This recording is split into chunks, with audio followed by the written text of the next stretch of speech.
Hello guys, అందరికీ నమస్తే. ఈరోజు ఉదయాన్నే లేసి మంచిగా రెడీ బండికి పెట్రోల్ పట్టుకొని స్టార్ట్ అయినాను.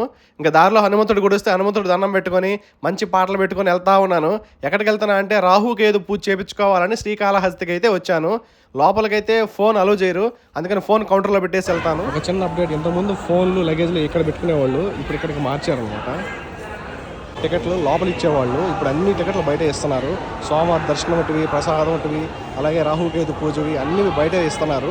ఇంకొకటి, రాహుకేతు పూజకి ఇంతకుముందు మామూలుగా టికెట్ ఇచ్చేవాళ్ళు, ఇప్పుడు ఆధార్ కార్డు లేనిది ఇవ్వట్లేదు. చూసుకొని ఆధార్ కార్డు తెచ్చుకోండి. ఇప్పుడే రాహుకేతు పూజ, సోమవారం దర్శనం, అమ్మవారి దర్శనం చేసుకొచ్చాను. చాలా బాగా జరిగింది. దర్శనం అయిపోగానే స్వామివారి నిత్య అన్నదాన మందిరంకి అయితే వచ్చాను. మార్నింగ్ టిఫిన్ తినకుండా వచ్చాను, చాలా ఆకలిగా ఉండింది. అందుకని వెంటనే అన్నదానానికి అయితే వచ్చేసాను. ఇప్పుడే స్వామివారి ప్రసాదం తీసుకొని అన్నప్రసాదం కూడా తినేసి వచ్చాను. అన్నప్రసాదం అయితే ఉంది, నిజంగా అద్భుతం. అసలు సాంబార్ అయితే నిజంగా చెప్పలేము, అసలు చాలా టేస్ట్గా ఉంది. మీరు కూడా ఎప్పుడైనా శ్రీకాళహస్తికి వచ్చారంటే ఖచ్చితంగా మిస్ అవ్వద్దు అన్నప్రసాదం అయితే. హర హర మహాదేవ శంభో శంకర అనుకుంటూ ఇంటికైతే సేఫ్గా వచ్చేసాను. Bye guys.